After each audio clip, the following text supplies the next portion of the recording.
Previous video में हमने इस एलपी मॉडल को एक्सेल सॉल्वर से सॉल्व किया था और ये हमारा सोल्यूशन आया था x1 इक्वल टू 3 टन्स और x2 इक्वल टू 1.5 टन्स और टोटल प्रॉफिट था 21। ये आपको शीट के ज़रिए नज़र आ रहा है और इसमें दो रिपोर्ट्स हमने जनरेट की थी, आंसर और सेंसिटिविटी। इन रिपोर्ट्स को इस वीडियो में डिस्कस करते हैं। तो ये रिपोर्ट 1 है आंसर के लिए। जो टोटल प्रॉफिट आपका आ रहा है 21, ये शो कर रहा है और जो ऑप्टिमल सोल्यूशन है ये फाइनल वैल्यू कॉलम में नज़र आ रहा है। ऑप्टिमल सोल्यूशन जो x1 था एक्सटीरियर पेंट 3 टन्स और x2 जो इंटीरियर पेंट था 1.5 टन्स। और ये जो कंस्ट्रेंट्स हैं रॉ मटेरियल M1, तो सेल वैल्यू शो कर रही है कंस्ट्रेंट्स की लेफ्ट हैंड साइड। आप देख सकते हैं ये तो 24 है, लेकिन लेफ्ट हैंड साइड में कितनी यूटिलाइजेशन होती है मटेरियल M1 की। तो ये left hand side 24, it means right hand side भी 24 है, लेफ्ट हैंड साइड भी 24। तो टोटल का टोटल आपका M1 मटेरियल कंज्यूम हो गया, स्लैक अमाउंट होगी 0। इसी तरह आपका सेकंड कंस्ट्रेंट का right hand side 6 tons M2 material है अवेलेबिलिटी, और रिपोर्ट ये बता रही है ये लेफ्ट हैंड साइड सारा का सारा कंज्यूम हो गया, उसका भी स्लैक वेरिएबल 0 होगा।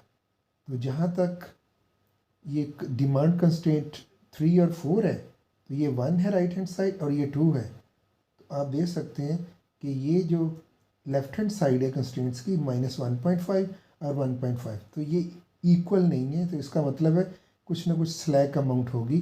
तो डिमांड कंस्ट्रेंट में left hand side less than है 2.5 से, तो स्लैक वेरिएबल 2.5 और इसका स्लैक वेरिएबल 0.5 होगा।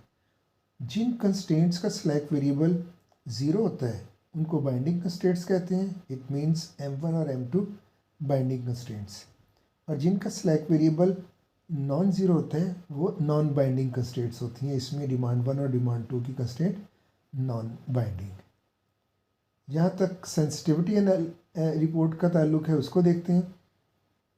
इसकी जो उसी तरह फाइनल वैल्यू क्या शो हो रही है, x1 और x2 की ऑप्टिमल वैल्यूज़। रिड्यूस कॉस्ट को हम बाद में देखते हैं। ऑब्जेक्टिव वैल्यू 5 ये शो कर रही है। आप इधर रेडी मिक्स को देखें, ऑब्जेक्टिव वैल्यू ये जो कोएफिशिएंट है 5, मतलब यूनिट प्रॉफिट जो एक्सटीरियर पेंट का है 5 ओरिजिनली, और जो एक्सटीरियर पेंट का प्रॉफिट है 4।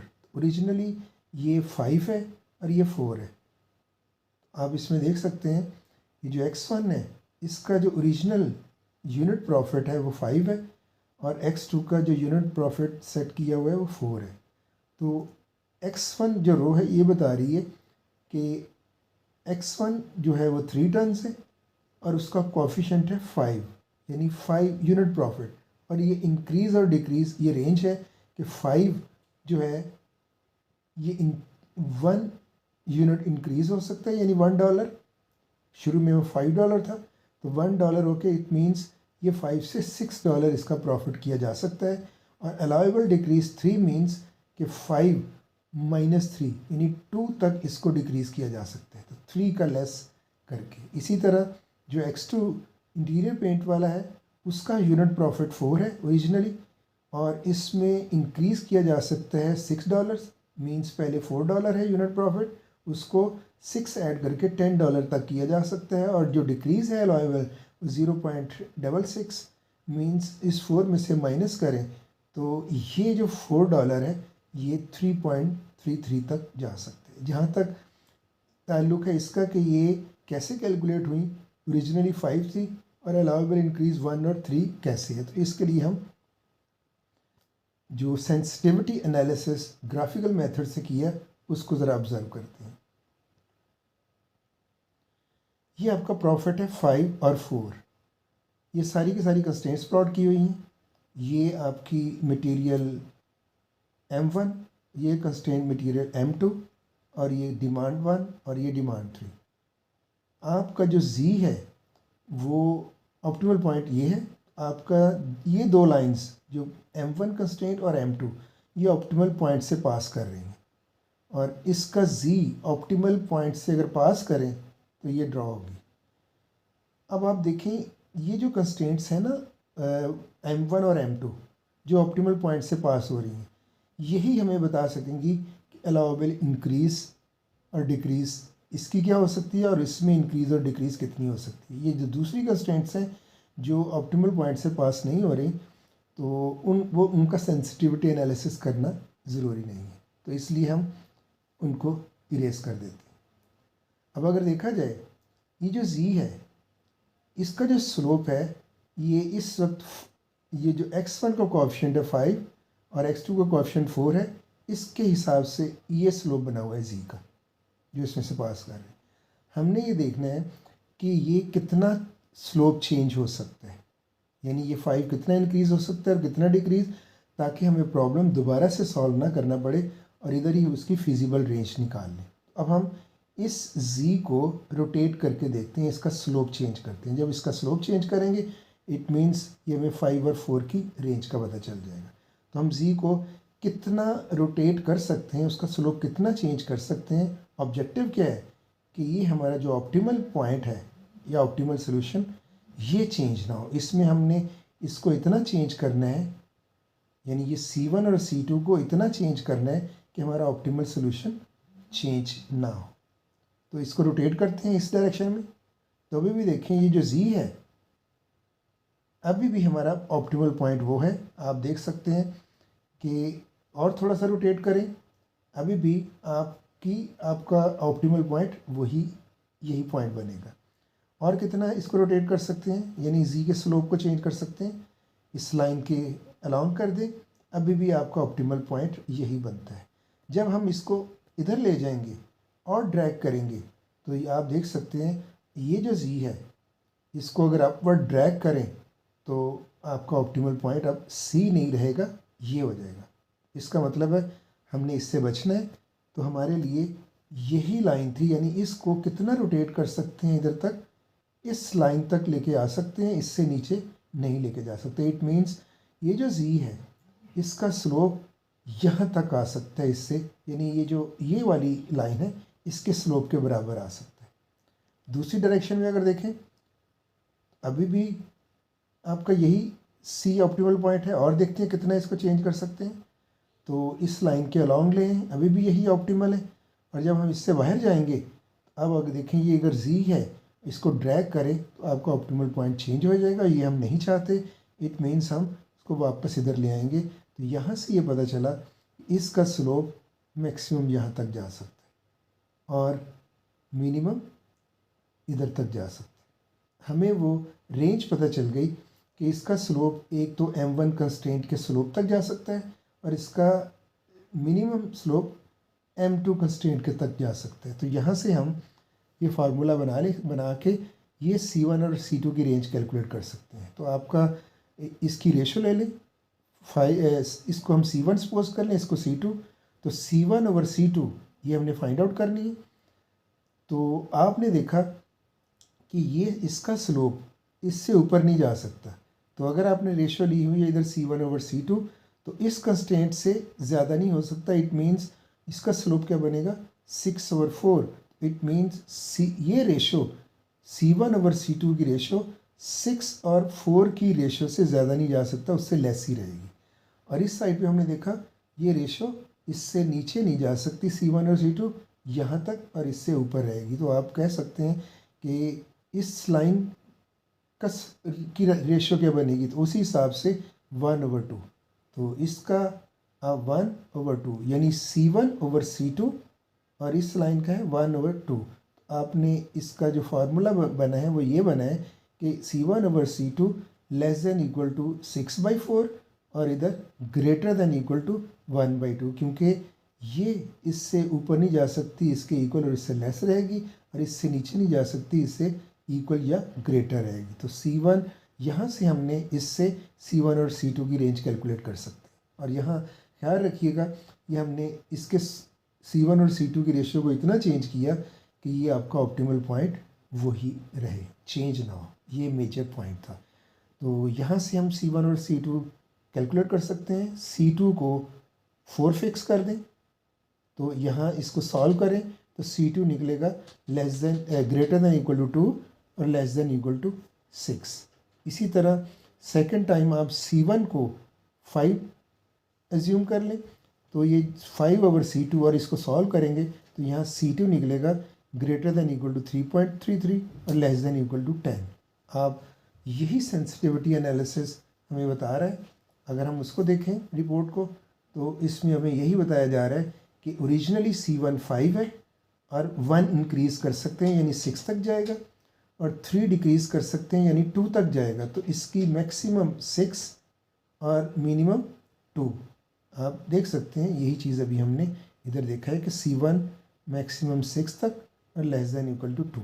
तो आपको सेंसिटिविटी एनालिसिस यही रिपोर्ट बता रही है।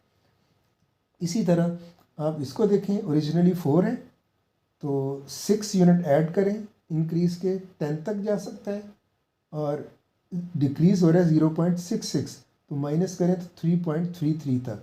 सेंसिटिविटी एनालिसिस रिपोर्ट हमें क्या बता रही है, वो भी यही बता रही है कि C2 10 तक जा सकता है और 3.33 इसके इक्वल या ग्रेटर होगा। इससे हमें ये पता चला कि इसकी इंटरप्रिटेशन कैसे करेंगे, यानी 5 को कितना इंक्रीज़ कर सकते हैं 1 यूनिट 6 तक और डिक्रीज़ कर सकते हैं -3 यानी 2 तक। अगर हम किसी भी वजह से प्रॉफिट यूनिट प्रॉफिट को चेंज करना चाहें यानी 5 से 5.5 कर दें तो इट मीन्स 6 तक जा सकते हैं, तो ये रीज़नेबल है, हो सकता है। तो 5.5 के तौर पे आपका ऑप्टिमल सोल्यूशन तो वही रहेगा। आप देख सकते हैं कि आप C1 और C2 को अगर आप चेंज करते हैं इस रेंज के अंदर तो आपका ऑप्टिमल सोल्यूशन और ऑप्टिमल पॉइंट चेंज नहीं होता, और यही ऑब्जेक्टिव हमने रख के लेके गए थे। इसको अगर सामने रखें तो 5.5 पे ऑप्टिमल सोल्यूशन तो वही रहेगा, x1 इक्वल टू 3 टन्स और x2 इक्वल टू 1.5 टन्स। यही पॉइंट x1 और x2। लेकिन आपकी क्योंकि ये कोएफिशिएंट चेंज हो गया 5 से 5.1 तो अब आपका 5.5 multiply by 3 plus 4 multiply by 1.5 तो अब ये 21 टन्स नहीं रहेगा, ये 21 टन से इंक्रीज़ हो जाएगा, क्योंकि ये 21 3 और 1.5 ये है और x1 आपका 5 था और x2 4 था। तो x1 अगर चेंज होगा 5 से 5.5 डेफिनेटली ये भी इंक्रीज़ हो जाएगा। सेंसिटिविटी एनालिसिस में हम ये भी देख सकते हैं, अगर हम इसको डिक्रीज़ करते हैं तो 5 को -3 डिक्रीज़ करके 2 तक लेके जा सकते हैं। अगर हम 5 से इसको डिक्रीज़ करके 3.5 तक ले जाए तो रीज़नेबल है, फिजिबल है। तो अगर आपने यूनिट प्रॉफिट 3.5 किया तो उसी तरह ऑप्टिमल सोल्यूशन और ऑप्टिमल पॉइंट तो वही है, x1 3 टन्स और x2 1.5, लेकिन आपका टोटल प्रॉफिट चेंज हो जाएगा क्योंकि 5 से ये डिक्रीज़ होके 3.5 हो गया। तो इसकी इंटरप्रिटेशन ये है कि अगर हम यूनिट प्रॉफिट चेंज करते हैं और उस रेंज के अंदर रहता है तो प्रॉब्लम को दोबारा से सॉल्व करने की ज़रूरत नहीं, जस्ट ऑप्टिमल सोल्यूशन हमारा वही होगा लेकिन टोटल प्रॉफिट चेंज हो जाएगा। आपको प्रॉब्लम की दोबारा से सॉल्व करने की ज़रूरत नहीं होगी और आपका ऑप्टिमल सोल्यूशन वही, सिर्फ ऑप्टिमल प्रॉफिट चेंज होगा। इसी तरह अगर आप इसका यूनिट प्रॉफिट डिक्रीज़ करें या इंक्रीज़ करें ऑप्टिमल सोल्यूशन वही रहेगा लेकिन ऑप्टिमल प्रॉफिट चेंज हो जाएगा। हाँ, ये भी यहाँ से पता चला कि आप इस अलाउएबल इंक्रीज़ और डिक्रीज़ से बढ़ नहीं सकते। अगर मैं 5 से यूनिट प्रॉफिट को 7 करना चाहूँ तो नहीं कर सकता, क्योंकि अलाउएबल इंक्रीज़ जो है वो 1 है, यानी 6 तक जा सकता है। 7 करेंगे तो आपने देख सकते हैं जब हमने इस के स्लोप को इस लाइन से ऊपर किया था तो आपका ऑप्टिमल सोल्यूशन चेंज हो गया था। तो हमारा ऑब्जेक्टिव इधर ये है कि हमने ऑप्टिमल सोल्यूशन चेंज किए बगैर हमने ये जो यूनिट प्रॉफिट इंक्रीज़ कर सकते हैं। तो इट मीन्स ये 5 से 7 नहीं हो सकता, आपको प्रॉब्लम को दोबारा सॉल्व करना पड़ेगा। लेकिन अगर आप इस रेंज के अंदर रहते हैं तो आपको दोबारा प्रॉब्लम सॉल्व करना नहीं पड़ेगा और आपको ऑप्टिमल सोल्यूशन का भी पता है और आप ऑप्टिमल वैल्यू भी इस नई यूनिट प्रॉफिट से कैलकुलेट कर सकते हैं। तो ये तो था जो वेरिएबल आपके जो कोफिशिएंट से C1 और C2 उनकी चेंज का इफेक्ट। अब आ जाते हैं कंस्ट्रेंट्स के ऊपर। तो ये शो कर रहा है, ये उसी तरह लेफ्ट हैंड साइड यहाँ एक शेडो प्राइस आ रही है और राइट हैंड साइड। अब मटेरियल M1 को ले लेते हैं, उससे हमें अंडरस्टैंडिंग में आसानी होगी। तो राइट हैंड साइड 24, इस कंस्ट्रेंट जो M1 की कंस्ट्रेंट है, तो राइट हैंड साइड 24 मीन्स कि M1 जो मटेरियल अवेलेबल है वो 24 टन्स है। अब रिपोर्ट ये बता रही है कि इसकी शेडो प्राइस होगी 0.75 और जो अलाउेबल इंक्रीज़ है तो 12 यूनिट्स और इसमें ऐड कर सकते हैं। मतलब ओरिजिनली 24 टन से 36 तक इसको इंक्रीज़ किया जा सकता है M1 की अवेलेबिलिटी को। और अलाउेबल डिक्रीज़ ये शो कर रही है कि 24 - 4 तो 20 तक इसको डिक्रीज़ किया जा सकता है। उस इंक्रीज़ और डिक्रीज़ का इफ़ेक्ट क्या होगा इस यूनिट प्राइस, जो शेडो यूनिट वर्थ, इसको शेडो प्राइस भी बोलते हैं और यूनिट वर्थ भी बोलते हैं। तो पहले हम ये देख लेते हैं कि ये अलाउेबल इंक्रीज़ और डिक्रीज़ 12 और 4 यानी 36 और 20 कैसे है। इसके लिए हम दोबारा ग्राफिकल मेथड की तरफ चलते हैं। तो यूनिट वर्थ यानी शेडो प्राइस, इस केस में हमने इसमें भी वही है कि जो आपकी कंस्ट्रेंट्स ऑप्टिमल पॉइंट से पास हो रही हैं, सिर्फ उनकी राइट हैंड साइड की वेरिएशंस को हम ऑब्ज़र्व करेंगे और उसका टेस्ट करेंगे। दूसरी जो कंस्ट्रेंट ये और ये है, ये पास नहीं कर रही तो उनका सेंसिटिविटी एनालिसिस नहीं किया जाएगा। तो अभी भी हम कंस्ट्रेंट M1 और कंस्ट्रेंट M2 का इफ़ेक्ट नोट करेंगे। अब जब हम इसकी राइट हैंड साइड को इंक्रीज़ करते हैं तो आप देख रहे हैं ये जो आपके पास कंस्ट्रेंट है, इसकी राइट हैंड साइड अगर इंक्रीज़ करें तो ये जो लाइन है ये पैरेलल इधर ड्रैग करेगी। तो इधर हमने इसको थोड़ा सा इंक्रीज़ करें तो आप देख सकते हैं कि ये जो आपका ऑप्टिमल पॉइंट है, तो इसको इंक्रीज़ करें, अगर 24 से 28 तक लेके जाएं तो आपका ये पॉइंट शिफ्ट हो जाएगा। इट मीन्स X1 और X2 पेयर चेंज हो जाएगा, यानी सोल्यूशन चेंज हो जाएगा, लेकिन ऑप्टिमल पॉइंट वही रहेगा। इसमें हमने सिर्फ ये देखना है कि इसको कितना चेंज कर सकते हैं ताकि ये आपका इस पॉइंट के अलावा कोई और ऑप्टिमल पॉइंट ना आए। अगर यही ऑप्टिमल पॉइंट रहेगा तो इसका मतलब है कि आपको प्रॉब्लम दोबारा से सॉल्व करने की ज़रूरत नहीं है। लेकिन अगर पॉइंट चेंज हो जाएगा तो फिर दोबारा से सॉल्व करना पड़ेगा। तो इसलिए हम सेंसिटिविटी एनालिसिस में इस चीज़ का ख्याल रखेंगे कि इसको इतना इंक्रीज़ करें, लेके जाएं कि ये आपका ऑप्टिमल पॉइंट यही रहे। तो मैंने इधर इंक्रीज़ किया और इसको हम ज़रा रनिंग मोड में ले आते हैं। अब आप देख सकते हैं कि ये आपकी जी थी, अगर चेक करें अभी भी यही ऑप्टिमल है। इसका मतलब है कि अभी और इंक्रीज़ करके देखते हैं। मैं और इंक्रीज़ की, ये M1 कंस्ट्रेंट 32 कर दी, अभी भी आप देखें आपका यही सी है, और अगर जी के साथ प्लॉट करके देखें तो यही ऑप्टिमल पॉइंट है। तो ऑप्टिमल पॉइंट चेंज नहीं होगा। और इंक्रीज़ करें तो हमने इस 24 को राइट हैंड साइड को इंक्रीज़ करते हुए 36 पे ले गए, तो ये यहाँ पे सी शिफ्ट हो गया। इससे आगे जब लेके जाएंगे तो आप देखें ये इसका इंटरसेक्शन, तो आपका सी पॉइंट इधर शिफ्ट हो जाएगा और ये आपकी वायलेशन होगी सारी कंस्ट्रेंट्स की, और ये हम नहीं चाहते। हम चाहते हैं कि यही पॉइंट रहे, ये तो इनफिजिबल रीजन में चला गया। तो वापस इसको यहाँ ले आएंगे। इट मीन्स हम M1 को मैक्सिमम इस 24 जो 24 था राइट हैंड साइड, मैक्सिमम 36 तक इंक्रीज़, यहाँ तक इंक्रीज़ कर सकते हैं। अब इस लाइन को देखते हैं, इसके लिए हम इधर मार्क कर लेते हैं एक पॉइंट G, और ये पॉइंट होगा 1 2 3 4 5 6,0। अब हम इस लाइन का इफ़ेक्ट देखते हैं, ड्रैग करते हुए नीचे कितना जा सकते हैं। इधर गए, अभी भी आपका ऑप्टिमल पॉइंट C ही है। और लेके जाएं, ये देखें ऑप्टिमल पॉइंट C है। और ड्रैग करें तो ऑप्टिमल पॉइंट इस D के साथ कोइंसाइड कर गया। और लेके जाएं, अब आपका ये इंटरसेक्शन इसका ये बनेगा, C पॉइंट इधर से इधर शिफ्ट हो जाएगा, ये इनफिजिबल रीजन में मूव हो जाएगा। इट मीन्स हम सिर्फ यहाँ तक ही लेके जा सकते हैं। तो आपने देखा इसको आप डी मार्क कर लें। हमने देखा ये ओरिजिनल आपका M1 है 24। अब राइट हैंड साइड को कितना चेंज कर सकते हैं, यहाँ तक लेके जा सकते हैं यानी जी पॉइंट तक, और कितना इसको कम कर सकते हैं, तो ये जो सी हमारा मूव करते हुए यहाँ तक है। ये 2 पॉइंट्स हमें मिल गए डी और जी। तो आप M1 को मैक्सिमम इधर और मिनिमम इधर तक लेके जाइए। यहाँ से हम शेडो प्राइस कैलकुलेट कर सकते हैं।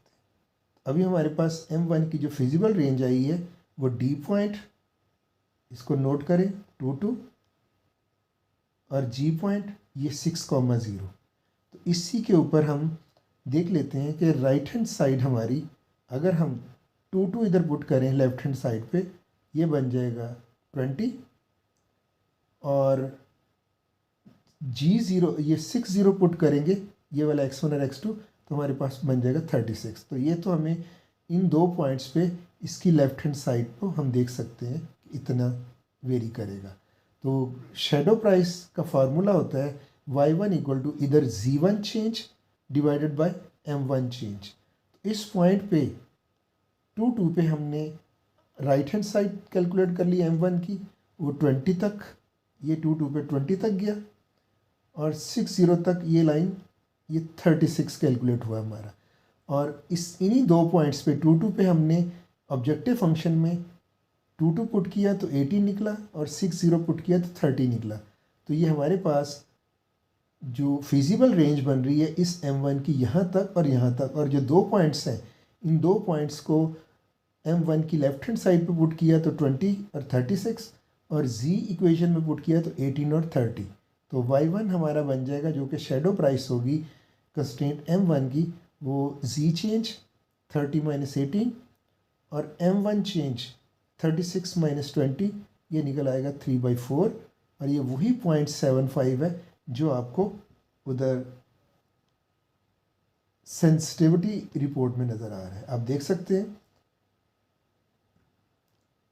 ये 24 अवेलेबल, 12 तक लेके जा सकते हैं मीन्स 36, और 4 तक डिक्रीज़ कर सकते हैं यानी 20।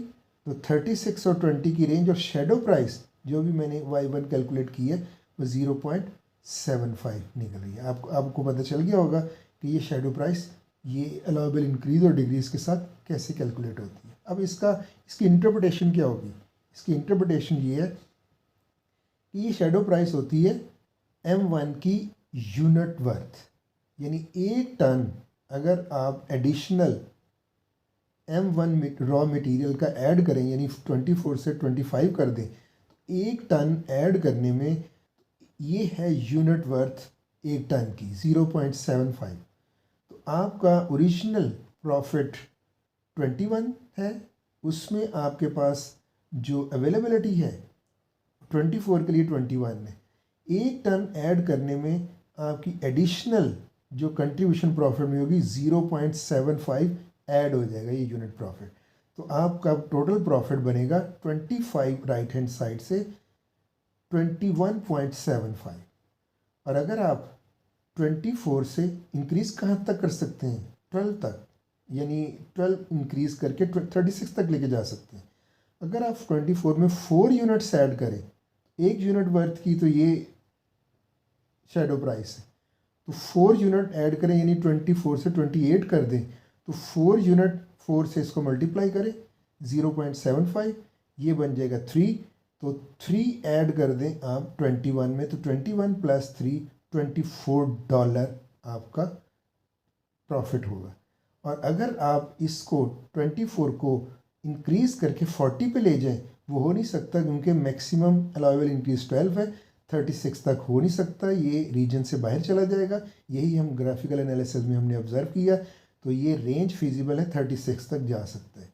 और कम कितना हो सकता है? 4 यूनिट। तो आप 24 से अगर 5 यूनिट कम करेंगे 19, तो वो फिजिबल नहीं होगा, आपको प्रॉब्लम दोबारा से सॉल्व करना पड़ेगा। हाँ, 24 से आप 4 यूनिट कम कर सकते हैं। अगर 4 यूनिट कम किए तो ये 24 से 20 हो जाएगा, तो आपकी कितनी प्राइस, कितना प्रॉफिट लेस होगा? तो ये 1 यूनिट का है 0.75, 4 लेस हुए 4 यूनिट, 4 को इससे मल्टीप्लाई करो, ये बन जाएंगे $3। तो $3 माइनस करके आपका प्रॉफिट 21 से 3 माइनस करके $18 तक चला जाएगा। आई होप आपने अंडरस्टैंड कर लिया होगा कि शेडो प्राइस एक्चुअली है क्या। तो ये जो M1 रिसोर्स है अवेलेबल 24 है, इतनी इंक्रीज़ के साथ 36 तक जा सकता है, इतने डिक्रीज़ के साथ 20 तक जा सकता है, और 1 यूनिट की कंट्रीब्यूशन प्रॉफिट के अंदर, टोटल प्रॉफिट के अंदर 0.75। इसी तरह इसको देखें तो ये 6 इतनी इंक्रीज़ के साथ 6.66 तक जा सकता है, इतनी डिक्रीज़ के साथ ये 4 तक जा सकता है, और अगर फिजिबल इंक्रीज़ हो तो 6 में अगर हम डिक्रीज़ कर दें 1 यूनिट 5 तक ले जाएं तो ये शेडो प्राइस 1 यूनिट कम करके तो इतना प्रॉफिट आपका कम हो जाएगा। तो 21 में से 0.5 लेस कर दें, और अगर ये 6 को हम 2 यूनिट कम कर 4 तक लेके जा सकते हैं। अगर 1.5 डिक्रीज़ कर दें यानी 4.5 कर दें तो 1.5 डिक्रीज़ को 1.5 को एक साथ मल्टीप्लाई करें, जो होगा इतना डिक्रीज़ कर दें आप 21 में, तो आपको उसकी टोटल प्रॉफिट पता चल जाएगी, और प्रॉब्लम को सॉल्व किए बगैर हमें इस चीज़ का अंदाज़ा हो जाएगा। इससे आप देख सकते हैं कि अगर राइट हैंड साइड को चेंज करें फिजिबल रेंज के अंदर, एक तो आपका टोटल प्रॉफिट चेंज हो जाएगा वो यूनिट वर्थ के हिसाब से, और दूसरा आपका ऑप्टिमल पॉइंट भी चेंज हो जाएगा। आप देख सकते हैं हमने इसके अंदर देखा था जब हम इंक्रीज़ कर रहे थे तो ये सोल्यूशन जो पहले 3 और 1.5 था ऑप्टिमल सोल्यूशन, ये चेंज हो रहा था इसके इंक्रीज़ करने में, यहाँ तक C चला गया था, और इधर जब इधर रोटेट किया तो यहाँ तक चला गया था। इट मीन्स यहाँ ऑप्टिमल ये पॉइंट भी चेंज हो रहा है। तो आप यहाँ इसकी इंटरप्रिटेशन ये है कि अगर हम इसमें कोई चेंज करेंगे 1 यूनिट या 2 यूनिट या 3 यूनिट, जितना भी इंक्रीज़ करेंगे या डिक्रीज़ करेंगे, तो आपकी ये जो ऑप्टिमल प्रॉफिट है, ऑप्टिमल वैल्यू, टोटल प्रॉफिट, ये भी चेंज होगा। और दूसरा हमने देखा इसका ये जो ऑप्टिमल सोल्यूशन है x1 x2 3 1.5 C1 क्योंकि ड्रैग कर रहा था, वेरी कर रहा था, तो वो x1 और x2 का ग्राफ में पेयर भी चेंज हो जाएगा। तो आई होप आपने इसको अंडरस्टैंड किया होगा। और जहाँ तक रिड्यूस कॉस्ट का ताल्लुक है, तो आपके जो बेसिक वेरिएबल्स होते हैं, डिसीजन वेरिएबल्स, यानी basic x1 equal to x1 और x2, इसकी रिड्यूस कॉस्ट ऑलवेज ज़ीरो होगी। जो बेसिक वेरिएबल्स हैं उनकी रिड्यूस कॉस्ट ज़ीरो होती है, और जो नॉन बेसिक वेरिएबल्स होते हैं उनकी रिड्यूस कॉस्ट नॉन ज़ीरो होती है। वो रिड्यूस कॉस्ट क्या बताती है, इसके लिए हम एक और एग्जांपल देखते हैं। इसको टाइम लगेगा, इधर से उसको एक्सप्लेन करने की कोशिश करते हैं। तो अगर फर्ज करें इस प्रॉब्लम में x1 नॉन बेसिक बन जाता, यानी x1 ज़ीरो हो जाता, तो उसकी रिड्यूस कॉस्ट कुछ ना कुछ नॉन ज़ीरो आनी थी। वो रिड्यूस कॉस्ट ये बताती है कि फ्यूचर में इस नॉन बेसिक वेरिएबल को अगर आप बेसिक बनाना चाहें तो इतनी आप जो उसका जो कोफिशिएंट है x1 का, उसको इतना इंक्रीज़, इस वैल्यू के इक्वल इंक्रीज़ या डिक्रीज़ करके उस नॉन बेसिक वेरिएबल को बेसिक बनाया जा सकता है। आई होप आपने इसको अंडरस्टैंड किया होगा। Thank you.